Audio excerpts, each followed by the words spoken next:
They tagged me in the article. I'm like, fuck off, guys. Like, you don't write about half the shit you're meant to write about because you're afraid of losing your book deal or losing access to a pit lane. First thing the CEO should do, put that wheel on the car because it looked awesome. Imagine how many fans you'd win back just by changing back to the old 5-spoke wheel. Just by doing that, I reckon, instantly, yeah. Because I'm sure every time Ryan Wood gets a mention, there's a little bit of movement there in the nether region. So, food for thought. Keep up the good work. He reckons you love Woody. Your dog has just come behind the bar here and pissed. I thought he pissed on me. He's pissed all over me, Matt. Oh, he looks like he's in trouble. Hang on. Was that big? That was Biggie, yeah. He's obviously busting because the poor guy's peed on his bed as well. Now he's just standing looking at it. What did he come piss on me for, Big? Jesus. Oh, it's good to know we can do that now. We don't need to do the pit stops. I'll just hang it out here and just let it go, Big. You're onto it, mate. Oh, no! He's in the fence! The boat's in the fence! They're all in the fence! Oh, unbelievable! Oh, Red Bull at 8 o'clock at night. Get into it. Sound check. Sound check. Oh, that does sound different, doesn't it? Yeah. Red Bull. Red Bull at 8 o'clock at night. Your missus is going to love you when you get home. Jaeger? Well, we're back for the fan reactions from the weekends. We got some memos sent in by lovely people that listened to us. It was great, actually. Saturday we had some come in with their thoughts on the weekend, but we've just finished our debrief and we will post that one out first, episode 55. This is 56. We're still at the bar on a cheeky Tuesday night talking. Yeah, that long talking shop. weekend's thrown me. It has, and especially because I was in Perth yesterday. I only got back today from the race weekend, so I'm all out of whack. But yeah, we loved everything that happened across the weekend. There was a lot to talk about, a lot to break down. So if you have missed it, go back, watch 55 before this one. But this one's really for the fans. We're also live streaming on Patreon, so if you want to be part of the conversation while we're here chatting at the bar, sub. And and if you can as well, support our partners. East Coast Car Owners. I don't know if you're heading to a supercar event anytime soon or away on holiday, business trip, whatever it might be. AHU15 for a 15% discount on your next hire car. And it has been absolutely pissing down in Melbourne over the weekend, so the Trico's got a fair workout. They have. It's been great. We shoot their content, so it's been good being able to actually get some footage of the wipers doing their job. You've been waiting till winter. Yeah. I do have unbelievable wiper blades on my car. Lancaster Motor Group as well is a fantastic supporter of ours. So if you're in the market for a new or used car, reach out to those guys. And then Quadlock's one that we use a lot. So you see the products on the table here. We use the phone mount all the time, run our notes off it, car mounts. We capture a lot of our content in Adelaide for the Motorsport Festival on that as well. And Shaw & Partners. I'll pop all the links in the description below, but Shaw & Partners Financial Services is a wealth management company. So if you need advice in that area, hit those guys up. And girls, go and follow the link in the description of this video. And see if there's anything from the partners that support us that you can utilise. Well said, Scott. Should we get into it, Barbs? Let's rip in some fan memos. All right, let's do the first one. It's a bit of a roulette, this one. I'll just tap on any.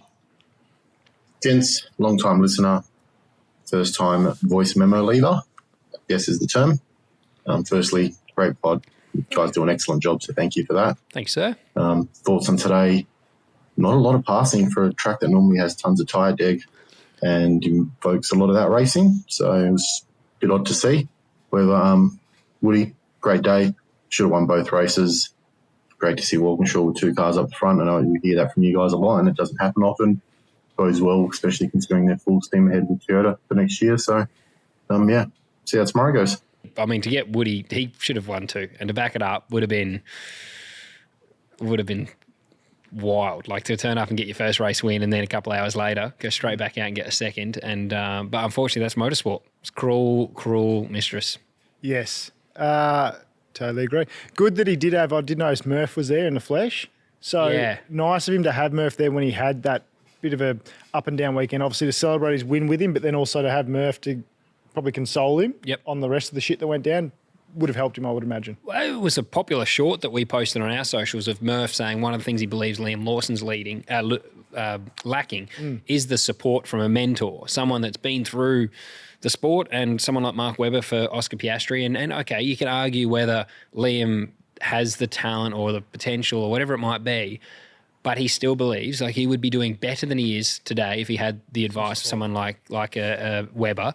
And I do think, I know Murph would never say that about himself because he was, as we discovered, he almost humble. He believes he gets too much credit anyway, so I don't think he'd ever give it to himself. But I think that's really the role he's playing for Woody. So I think we're talking about him becoming potentially the leader of that team. I think, we saw Chaz qualified on pole, but then 11th and 15th. And you got Woody, who's really knocking on the door, being very consistent and very fast. And someone like Murph, he's good to have in your corner. I think he's going to be a real fundamental part of Woody's success going forward, because someone like that has had good days, they've had bad days. So after the weekend, Woody's going to need someone to steer him in the right direction and make the right choices heading to Darwin. Yeah, and Murph will have obviously the insight, but he's also got the, whatever you want to call it, the balls or whatever to tell him what he thinks. Genuinely. He said that, remember, after Tabo, he goes, he didn't like everything I had to say. Yeah. But tell him. So, for example, with the clash with Golding, whatever Murph thinks, he will tell him. Yeah. If he thinks that he could have done something different, or if he thinks that there was nothing he could do, but he will let him know how to be better in that next situation. And that's the strength of a guy like Murph, in my opinion, and what I'm tipping Oscar's getting from Webber. Yeah, and you got to respect them enough to take it too, because like for someone like Murph, the best thing is it's not always nice to be nice. That's one of my favourite things I've ever heard, but you got to equally like and respect the person telling you the hard truths enough to take it on board. And I think you get that from a guy like that. So I think it's awesome. And yeah, we've got plenty of Kiwi listeners that we've got a lot of comments come through, and a few of the fair memos were from Kiwis that were very stoked. I'm annoyed as to there's been so many successful Kiwis come out here, like too many. So yeah, we might have another one that's in the making here with Woody. In terms of would have liked to have seen Barbs out there with the TA2. I believe they're pretty technically similar. Obviously very, very expensive to go to the West. Just wondering if he tried to raise the budget or just decided it wasn't worth fucking around with. Cheers. Yeah, the category rang me before it got officially announced and said, TCR's fallen over. We've got a spot for 15 cars. Can I come to that race? So, yes, TA2 cars are basically identical, plus they ran on the Hoosier tyre in Perth on the weekend, which is our Trans Am tyre.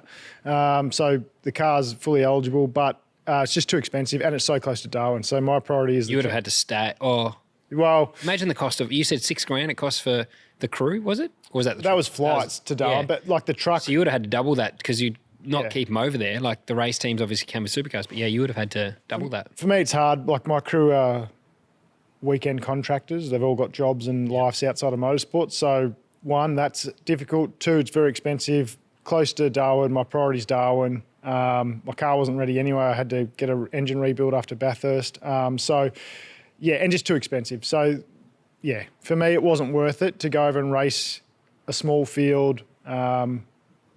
And there was... I will say, you guys have some of the coolest cars to watch on track. Yeah, and so for me... That was great, and I think they put on a good show. Still would have been nice to see... Darwin. It would have been great to see more cars. I totally appreciate the cost, but I will say, you guys do have a fantastic... If you're looking for something fun, the TA2 and Trans Am is actually a really good product. For me, yeah, it was great that they got the opportunity to go and showcase the cars. That's awesome, but for me... Yeah, wait till Darwin, because the field in Darwin's off its head. Yeah, it will be. With talent, and the cars, How many cars are on so the grid good. do you reckon for Darwin? I think we're going to have, it'll be 33, 35, somewhere around there. Wow. But like there's going to be 15 professional, really high quality. It's going to be super intense, so I can't wait. So yeah, if you loved watching them in Perth, hold on to your hats for Darwin, because it's going to be another level. Oh, wow. Well said, Crompo. Yeah, thank you. How's that for a plug for the category? G'day, fellas. How's it going? G'day. Here. G'day, Just mate. how's old Paul fucking Golding, mate? Seems like a typical case of super fast car, red mist, trying to make it work when you don't have that car every weekend. Gotten themselves in some not ideal situations, but you can sort of see how it happened. Anyway, love the pod. Good work, fellas. Catch ya. Totally got it. Can we find out who that is? Because he needs a new set of tricos. Could you hear his wipers squeaking in the background? Mate, get yourself a set of tricos, would you? If you're going to call us.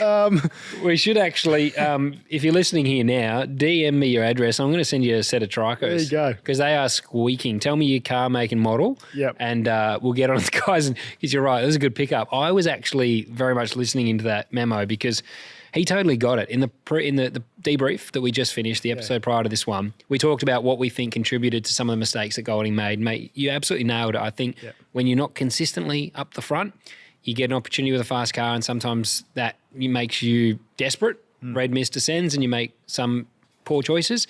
And it's, I think you've had a pretty good understanding there of So because of that, car racing. Scott's going to send you a set of tricos. Well done.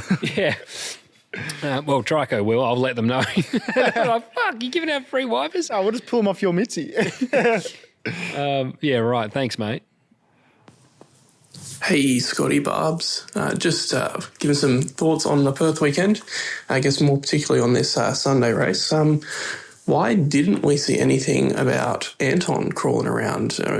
We heard his car on the last lap and kind of was in the background of the Feeney Payne battle, but we got nothing from, Chad in the lane grabbing Adrian Burgess little, this is the issue. We got no footage of it. They then mentioned that Cam Hill pushed him around at the end of the race. Like, why did we get no coverage on that one? Keen to hear your thoughts on that. I guess who forgot Goldie on Sunday? Yeah. Yeah, I don't know. And I guess, who forgot as well DJR? They were nowhere this weekend. So, keen to hear your thoughts. And I guess who also forgot the TV broadcast forgetting to get anything on Scotty? Did they even, come over and, say hello to you? Mate, I'm the least popular person in the lane with them. Interesting. And Chad also cheekily threw in some pieces about a ex-Team 18 member bashing the team when he was talking to Davey Reynolds after the race. So thought that was a bit cheeky from Chatty. Anyway, thanks for the potty boys. I was a punter on the hill for the accident behind the logo there, Scotty, at a Tassie all those years ago. So oh shit. Yeah. Anyway, cheers for the potty Barbs and Scotty. Thanks, dude. Thanks, mate. Rihanna did touch on the right. She mentioned, but he's right. We didn't really get many the garage interviews during the race because I heard a soundbite at the end of the race as I think the leaders went past as he was crawling. You could hear it was down a cylinder or something, and thought, what's going on? But I did wonder if they were going to come and give you an interview during the. It's funny too because they it's funny. Like I saw Jesse Yates walk past the garage, and it's like looking at the sun. You just don't want to do it. I feel like that's when they see me. They're like, "Fuck, don't look at everyone just looks at me. It doesn't matter. Who cares?" But I'm sure it's not a big deal. And to be honest, maybe there's nothing be interesting for me to say. Like, I mean, if they did come to me anyway, it's only going to be a fluff piece that doesn't really have much depth. I'm just there watching the car race, and it's like, And what do you know anyway? So exactly. The Chad Nalon one was that was interesting. I mean, you completely missed the mark on the context of it as well, because obviously I never questioned the environment of the place. I think some great people there. We even mentioned about Dennis. He's a really good guy. He's going to Blanchard. Oh, TVs. Sorry, it's just. I'll do that. Yeah, there you go, mate. Should be good. I think that the environment there is fine. Every team has a lot of good people that are good mates that have drinks and dinner and stuff outside the race weekends, and every team has really quite good culture. We're just racers that are competitive that work for race teams or drive race cars. But completely missed the context of my thing. And I did actually message him. I said, if you are going to reference anything, you have to get the reference correct. But my gut feeling on, I think it takes some balls to ask a driver a serious question, and I do think my opinion is none of them will ask a real question. I think that they just it's easy to ask someone, what's the environment like, because you're obviously going to get the guy's employed by him. What do you think he's going to say?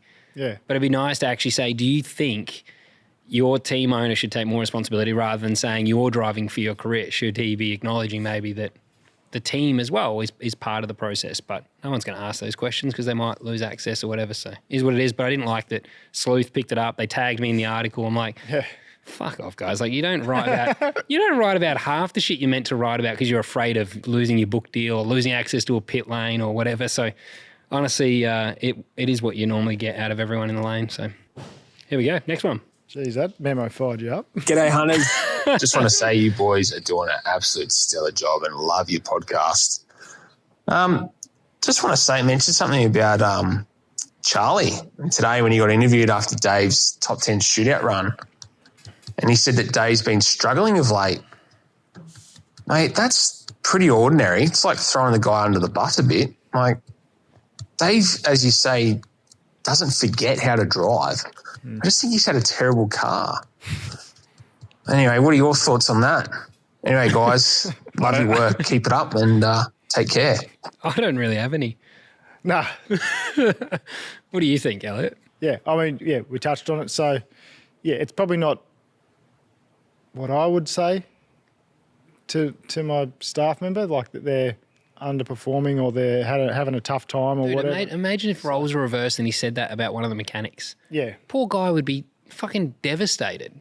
Yeah. Why is there? And then I get someone come to me and say, "Hey, it's not great for our crew to hear that." And I'm like, "Well, the easiest thing a team manager has to do, or a team manager just says the team needs to do more, like as a team, rather than signalling out or one particular part of a team. So that's all that I think had to be done. If people are struggling, it's not going to be one person that's causing it to struggle. Generally, I've found in motorsport, there's multiple pieces that it takes for a car to underperform or overperform. So, yeah, that's sort of what I think. What the heck is a quad lock? Watch this to find out. Whether you're in the car, on the bike, on the water, in the air, your phone is an important tool. Keep it secure with Quad Lock. Hi guys, Matt here from sunny England. Thanks for having a Pom on the podcast. Loving your work. Good day, old chap. I just had a quick kind of point or question for you guys in regards to the final systems that we got this year, which I think overall is a good thing. Now, I just wonder if they need to tweak the format a bit. On Sunday, the race on Sunday, when Brown, I think, moved up to 5th from 7th after Golden took out Woods, I was kind of feeling like, doesn't really matter, even with Brock winning, as long as he finishes in the top 10 standings in the championship, which he will. That difference in points doesn't really even matter. So I'm wondering if we're kind of losing that round-to-round excitement of the ebb and flow of battle for the first place in the championship points, just because it doesn't actually really matter who finishes first in the new system as long as it's the top 10. So I wonder if do they need to reward like first place in the points somehow for the finals to incentivize the drivers to kind of get the maximum points every race rather than just banking them for a safe top 10 finish overall. Let me know your thoughts. Cheers, guys. Love your work. Bye. Thanks, mate. We talked about that. It's a little bit... I thought, though, when he was saying it, actually, NASCAR, because we've obviously started getting into it now, that would be the same, though, wouldn't it? Once you get a win, you're in the playoff. So would it... But because, he's talking about Brown being like 5th or 7th, doesn't really matter. NASCAR doesn't either. It's always just the winner. Oh, but there is the points cut off, so... Because if you win stages and things, that still matters, doesn't it? Yeah, so there is still points that gets dragged in as well. So, but it is, we chatted about it, I think, pre-show, mate, where, it's kind of like, even if you do win that, like, it kind of doesn't know what it means. What does it mean? Because everyone really 7th up gets the same result. It's, like you're going into the next round. So, the next stage of the championship. So, I agree. I think there's still a little bit of confusion around it on, like, the different segments. So, you're right. It does, I guess, take a little bit of the shine off, as long as they're in the 10 up until that point. It's all that kind of matters. So, Hopefully it's just an evolving thing. It's not to say, like, right now it's wrong. It's just maybe it's good learning, isn't it? You go through this season and go, okay, reflect, what do we need to change? Does the point system itself, the gap between each position need to be less or more? How do we, fix anything at the end of the season we think needs fixing? There's always going to be...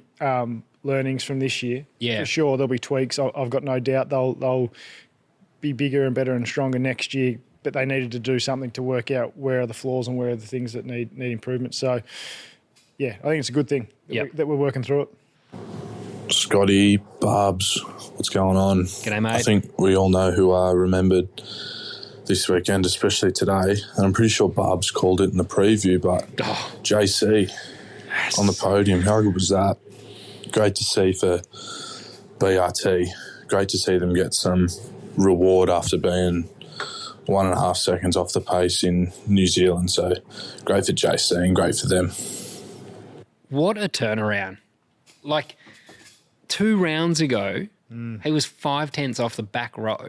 And I know they didn't qualify 3rd or whatever, but genuinely had speed when he got put in that position in 3rd. He had the pace to pull away from Cam Waters. That's what makes sport quite cool, though, isn't it? But it's hard as a competitor because it's equally what makes it shit. And that's why I think, earlier when we touched on, like, do we like the safety car or not? Giving us the opportunity to experience that, I think, it's just got to be a good thing. And it'll backfire on us on the odd day, but it creates those cool moments. Yeah, exactly right. But no, great bounce back. G'day, Scotty. G'day, Elliot. It's Josh from Melbourne. G'day, mate. Got a couple quick ones for you. Firstly, how well is Bryce Forward going after his form in Tasmania? Yeah. I'm glad to see it continuing as a couple of years supporter of him since he came in the main game. My second one, in race 1, the TV director was showing replays instead of showing Woody coming out of the pits when I think Feeney was running his butt. And my third one, how unlucky could you be if you're Ryan Wood? Like, the bloke just won his first race and then a bloody part fails in him. I'll keep his head up. Great work on the pod, boys. I'm sure I'll be listening to it again. Cheers. Actually, thanks, mate. Depends which side of the coin you look at. Mm-hmm. Which part of the question are you talking Unlucky or lucky? For the failure? Well, if it happened just the race before, doesn't get a win at all. Well, yeah. I mean, there's two ways to look at it for sure. It's definitely like, it could have been like, yeah. That's the silver lining. Yeah, it's definitely. Well done, Scott. Well, fuck. I mean, I can't believe you've gone to that. I just was like, I get it, but how easily could that have been no win? Oh, but it's kind of shit. You tell yourself before you step off the edge, you go, you know what? I've really got to find a silver lining, and I found it. I'm all about half cup. What is it? The cup half full. All right. You're just such a positive person. There it is. I've forgotten all the other shit you said now that I've derailed my thought process there. But no, Bryce Forward. His form is, since Tassie, he's been on strong and he's probably been the last 2 rounds. Well, it's sure racing. Well, it could be that. Great microphones. He had our sticker on his sill too in Tasmania. That wouldn't have helped. Would have helped, surely. But no, good to see Bryce having some form. He's sort of been the top performer the last 2 rounds at BGR. And the only driver at BGR that's re-signed so far is Andre. So those guys are obviously trying to impress so they can retain their seats at BGR and then get to drive the flash new Toyotas next year. So, yeah, it's good timing for Bryce to... the timing couldn't be better, really, for him. Yeah. Especially because Mitty's departing. Yeah. He's doing I think Mitty comes back at some point, doesn't he? There was a few rounds they're off, but yeah, they're still But it is great timing for him to get a result. Yeah, no. That's good. Okay, guys, this is Jimbo down from Victoria. Just want to say something. Okay. I'm watching the Perth race 16 now. Do you reckon I don't know like who would be in control of it, but do you reckon they could, how in the F1s, how they have the team radio and you can actually see what they say? Oh, subtitles. I wonder if the V8 supercars can implement that maybe just so like us viewers can actually like read and actually like see what the team's actually saying, because it's a bit hard to hear at times, and I don't know. I just feel like if I'm actually reading something, I feel a bit more like engaged while watching it. But cheers for the pod, guys. Love your work. Bye. Your dog has just come behind the bar here and pissed. I thought he pissed on me. He's pissed all over me, Matt. Oh, he looks like he's in trouble. Hang on. Was that big? That's Biggie, yeah. I didn't even know. He's obviously busting because the poor guy's peed on his bed as well. Now he's just standing looking at it. What did he come piss on me for, Big? Jesus. Well, he's not going to piss on me, is he? He likes me. Fucking hell. Fuck. Sorry, mate. That can... Stinks back here now, Big. What did you... Drink more water, mate. You're dehydrated. Sorry. Yes, Pete. Just make sure it doesn't get to the power cable. That distracted me. Do you know what he was saying? I do. Because I think it's a great point. Because I've thought about it as well. They talk over the team radio, and I think it's a technology. Sorry, yes. Yeah. I will, just if you want, I will clean that piss up soon, okay? My dog, they're a struggle, but I bring them to work every day, so I like to have them with me every day. So it's good to know we can do that now. Right. We don't need to do the pit stops. I'll just hang it out here and just let it go, Big. You're onto it, mate. Fuck. Yeah, but they should have subtitles, because I actually thought about that at the pub. Yeah. When they did eventually put it on the TV after I asked a few times, didn't have audio. Yeah. And I'd see it say team radio, but there's no subtitles. So you can't, whereas when the F1's on, at least you can see what the team's talking about if you're at a bar, and you can see the driver say something that might be relevant. It is handy. So it is handy for sure. But I don't know what it is they need to do, but they definitely need to upgrade I'm sure it's a technology thing, because I think we talked about this before, and I had someone from broadcast message and say, we can't actually do that yet. But it'd be great that they would get notified when the team radio opens and they just stop talking immediately, because that's what F1 will they'll say, Crofty, just a moment, or whatever, Jacques, just 2 seconds, team radio.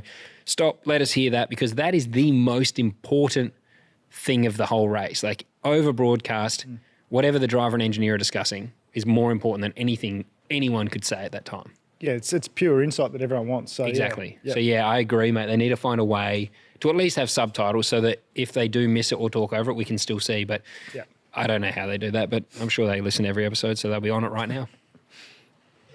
G'day, boys. Jason here. Just a couple of thoughts from a recent podcast. Good call from Barb's there to pick Courtney for a podium over in Perth. Even the sun shines on a dog's ass some days. And second of all, just wondering whether you could do something unique maybe for your Patreon fans. Just get up a webcam, focus it on Scotty's nether regions there, and call it Woody Cam, because I'm sure every time Ryan Wood gets a mention, there's a little bit of movement there in the nether region. So food for thought. Keep up the good work. He reckons you love Woody. Well, I'm a big fan of... He reckons you get a Woody over Woody. It's funny because everyone always says, like, they'll be like, oh, this is personal. Whenever I say something, it's personal. I mean, I've driven for fucking half the teams in pit lane, so unfortunately, every time I talk about it, it's personal. You've done the rounds, mate. But Woody last year at the SADA event, I felt like was a bit awkward with me. He was not a fan. He thought you were Rex Hunt, mate. That's he what did. He was not a fan because I had been critical. So it's nice to hear that someone thinks I'm a big Woody fan. So it goes around, you know. Yeah, I'm cheap. I'm pretty sure our Patreon members would not want to see that too. But anyway, yeah, no one wants to see that. We complain about costs for all these events and whatnot. Dive straight in. Can we not design a fucking tool Oh, good, thanks you. that spins the wheels for the boys? They don't have to stand there and do it with their foot for an hour. I'm assuming it's so the brakes don't hot spot. I the often laugh calipers at or that. whatever, but Jesus Christ, it's 2025. Surely we're not standing there very rotating with our foot. I do laugh at that because Surely every they time can I add look, a little drill with the thing and just on like yeah. a slow roll. like the car comes in, they hook fans straight up to the front of it, and then a mechanic, usually like a young apprentice, is walking around the lane for the next 45 minutes while it's in park firme, spinning every wheel. But even when the wheel's off and they put the adapter on, they use the ratchet just to rotate them. Like surely there's just a something thing that goes on with a little motor that just rotates. Such a great idea. Battery powered. We're going to patent that idea. Yeah, that'll sell big. 24 of them. A great business idea. Well, I told you they need more cars on the grid, mate. We could sell 30 of them, maybe. Brilliant. We'd want to have a big fucking margin. How fucking good is Woody? Right, Jesus. I haven't had this much faith in a Woody since Toy Story. Like, this is great. Fucking good on him. That one could be mid-race, I reckon. I reckon it might have just happened, yep. G'day, fellas. How are we getting on? Henry from New Zealand here. G'day, Henry. Let's talk about that first race on the Saturday. Let's do it. How good was Ryan Wood? Getting his first win. Oh, doesn't get any better than that. Really looking forward to seeing his future play out. I reckon you might be biased. And giving it to those Aussies. Kiwi. Second one, I'm going to jump onto the bandwagon of the free to year. You Aussies are complaining about how many you get to watch per year. Where's the justice for Kiwis? We've got no free to year over here. We're only able to watch it through Sky Sport, which is about $30 for a day pass, or if you want to buy it for a month, it's about $55. Oh, come on, those prices are ludicrous for us motorsport fans. Fuck, that's a lot of day pass. Surely Supercars can look at setting up a deal for Kiwis where we get a bit more free to year stuff, just so we can bring the old average Joe blog into watching some racing. Would be something they would like to see over here. But come on, it's not that hard. Lastly, when your boys getting down to Levels Raceway, down Timaru. It's good racing down there. I don't want to hear any excuses from you fellas, so I'll see you down there. Copy. I rode a car off at Timaru. I mean, most places I've had some good shuns, but yeah, I rode. Sounds like a great memory. I rode a Toyota Racing Series car off down there. It was pretty devastating. Great track though. Yeah. On the TV stuff though, that's expensive. $50. I mean, KO's not cheap either. Like KO went up, and I'm like, I now only watch it through KO because I'm bloody paying for the thing, so I may as well watch. Surely though, a great idea would be if you sign up or pay. I don't know if you have to pay for our app, but if you sign up to the app, it gives you. There is a paid version, I think. Yeah. If you just paid for the app, it gives you a free login for that, because then you're ensuring the person that is watching Supercars is a genuine Supercar fan. You know what I mean? Like that way, easier to actually track it. Because if he's saying to pay for the coverage, is he saying they get other sport as well with that pack? Well, he was just saying if they want to watch it, they've got to watch it through Sky. Yeah, so then you got to pay for Sky for a day pass. $50. Well, it's $30 for a day pass or $50 a month. But if you want a day pass, say if you're a member, if you're signed up to the app, you get a day pass with it, would be some kind of deal they could do, because then it shows you're only signing up to the day pass because you want to watch Supercars. You're not worried about getting the benefits of the rest of the app. But that is crazy expensive. Like that's what Amazon have done with the NASCAR races. They've timed them so the 5 NASCAR races they're doing, it fits within your 30-day free trial. Right. So because everyone's like, oh, we can't pay for this shit. We want to watch NASCAR. They're like, no, you don't have to. We've made it so the 5 rounds, or I think it's 5 races that we're doing, 5 or 4, fit within your 30-day trial. So it's not going to cost you anything. Just sign up, do your 30-day trial, watch NASCAR. That's it. So there's maybe things like that they could do. But yeah, obviously, Supercars being so big in New Zealand, plus next year they got the 2 rounds over there, they probably need to do something to try and, help the Kiwis out, but, get a bit more access. GeForce Mills did say that he could watch it on YouTube. Is it streamed on YouTube? Free in New Zealand? It's a good question. Maybe someone can answer that one for us. Maybe that could help him out if he's not aware. Maybe it is free on YouTube. He still has to pay for it on YouTube. Okay, there you go. I think it's got to the point where nothing's going to be for free. Yeah, I mean, that's just the way the world's going. I think the frustrating thing sometimes with KO is that you'll still get ads, I think, don't you, on some content? Some, but it also blocks it. Just has "We'll be back soon" and just has that blank screen. So you're missing action, which you probably it's not always on. I don't think that's during Stan is good with is it Stan with IndyCar? Stan's IndyCar, It just keeps the coverage rolling. You don't get the commentary because obviously they need a piss break. Yeah. But you do get the coverage of the race. You never miss a moment of the action. That doesn't happen on KO though through the Supercar race, but it'll happen through like supports maybe, or when there's but not when the actual race is on, I don't believe. Okay. Yeah. Interesting. Hunters, I just want to take a moment to thank one of our fantastic supporters, Shaw & Partners Financial Services. Shaw & Partners are a leading national investment advice and wealth management firm. They act for and on behalf of individuals, institutions, corporates, charities, and family offices. So, if you're looking for advice or assistance with investments or strategies, look no further than Shaw & Partners Financial Services. With a 35-year history and 8 offices strategically placed all over Australia, their financial advisors are within reach and ready to provide tailored solutions and advice. For more information, follow the link in the description of this podcast. Back to the show. What's next, Mark? Long intro. Oh, sound check. Sound check. Yes. Hey. How the fuck do we get rid of these commentators and this Supercars television bullshit? Straight into They're it. missing action, telling in jokes. There's cars spinning off and they're doing shit replays of restarts of single file fucking cars. It's fucking ridiculous. Tell us what you really do something. Sounds like the producer's not overly popular at the moment, though. But I would say Formula One was similar recently. They had one, Suzuka. Right. Pit exit with Lando Norris and Max Verstappen. Oh, yeah. They cut to a Ferrari pit stop. It's not isolated to our category. It happens. But it does sound like there's a couple now that have come in about the actual production of Supercars, not just the commentators. Obviously not a fan of the commentators either, but it does sound like maybe we are missing a little bit of the action. Yeah, it would be. We've touched on the show, like, is there someone in there that is experienced enough to watch and help them, guide them through that process? I don't know. I don't know what they're. Nathan Prendergast is the producer at Supercars, and I did actually go back to, I was watching old YouTube videos and I found he was commentating a race with Ian Luff at Oran Park. NASCAR race, wasn't it? Yes, I it saw was. that pop up the other day. I was like, wow. So he does know the sport. Yeah. So we've got a producer that does understand motor racing, but I don't know. I mean, are we due?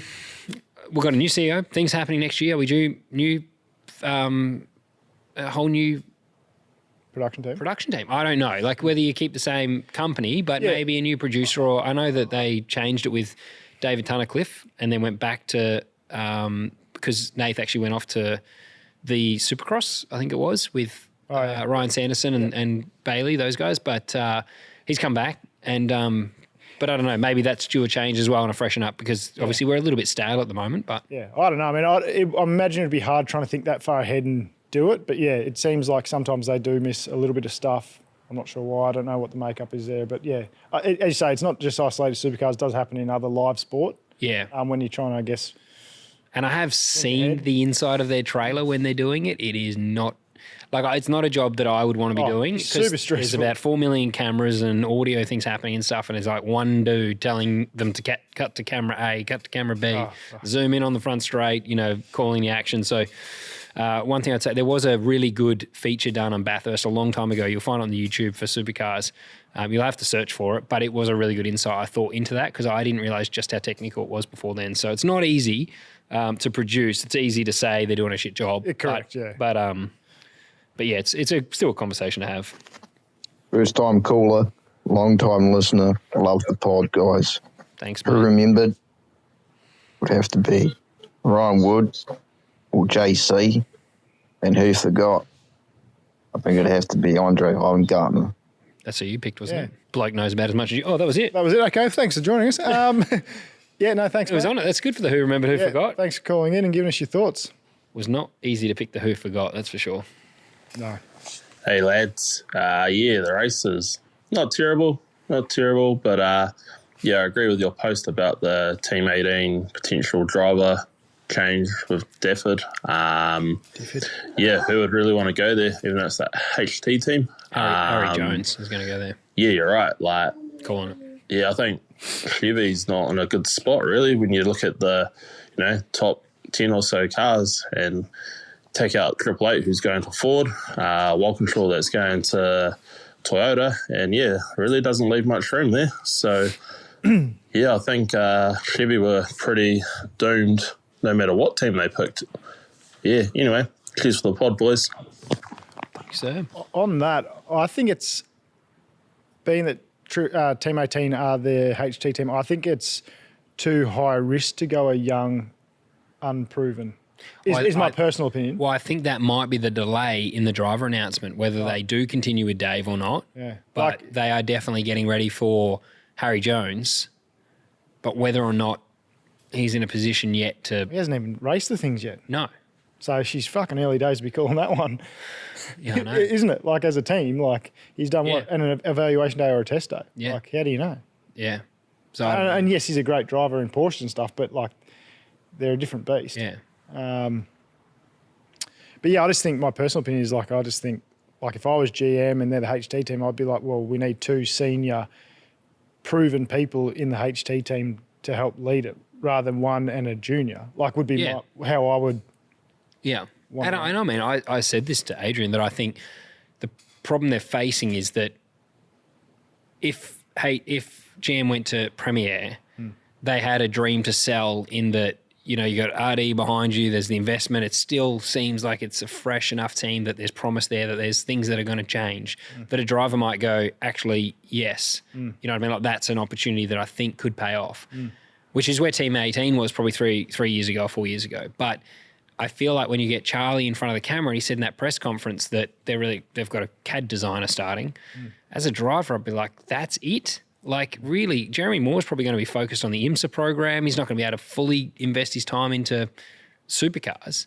And if he was going to do that, he probably would have stayed at Triple Eight. He's looking for other stuff. That guy needs to be he wants something more. So he's not really going to focus on the GM program at all. So I think when you go in, and that's what I actually said to Adrian, like, you should go in those press conferences because I think Bruce Stewart did a really good job at creating a little bit of hype around, like, a mystery almost. Like, the way he talked about Toyota, it was like, we've got this, like, secret workshop happening and it's exciting, but we'll tell you when it's ready. Okay, you'll hear about it when we're ready for you to hear about it. Smart, yeah. Rather than kind of give it away like, we've got a CAD designer starting and that was all you've got. I'm like, shit. And I just know that as a driver, I'd be like, I don't know if that's worth leaving, but why I imagine Cam would have gone bang and signed up at Tickford, because once Premier lost the opportunity to be HT, and I think other teams even saw that if RD was with Pete Zibaris and the guys there, that was potentially going to become a powerhouse, because we know how competitive those guys are going to be, just relentless in the pursuit of success. So I think that was probably a threat for other teams if they got it.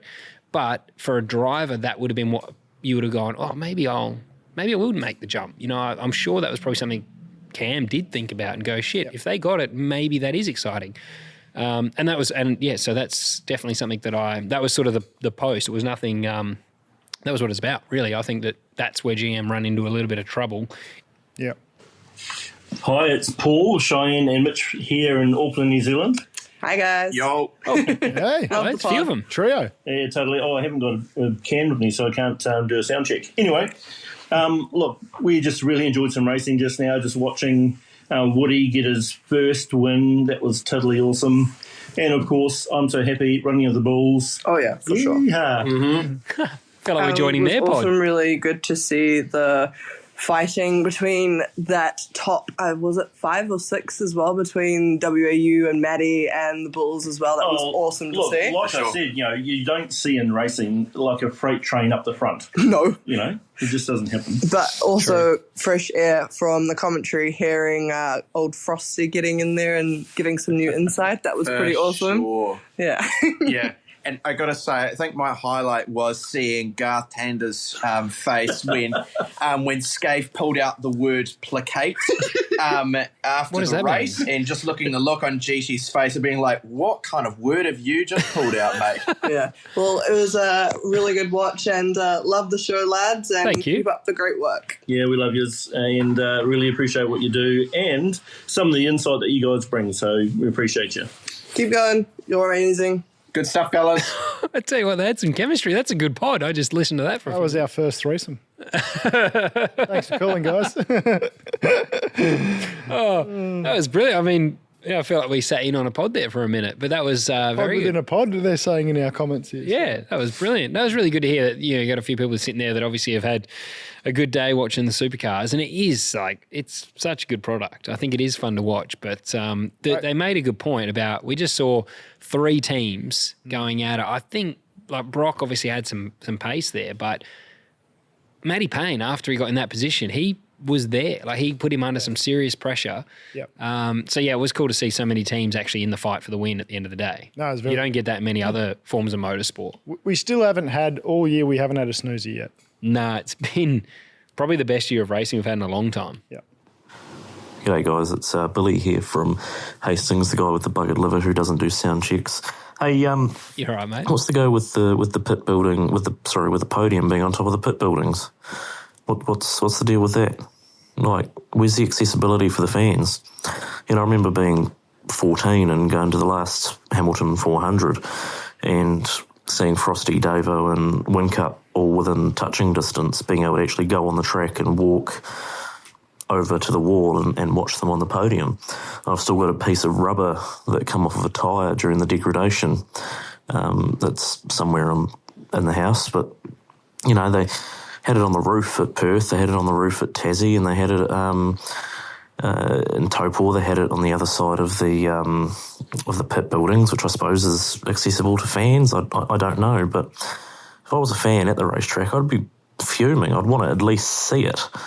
I get, okay, it's going to be on the TV screens, but I'd want to invade the track like they used to in the old days. I suppose there's probably a health and safety thing for it, but come on, is there any consideration for the fans? Is it all about the teams? It's not a bad shout. They need to bring back the podium truck. Remember the podium truck they used to have? Yeah. And they'd go and park that out the front. Like Winton, they'd go to... Was it not on that, though? Where was it on the weekend? I didn't think it was on the roof, but I didn't, to be fair...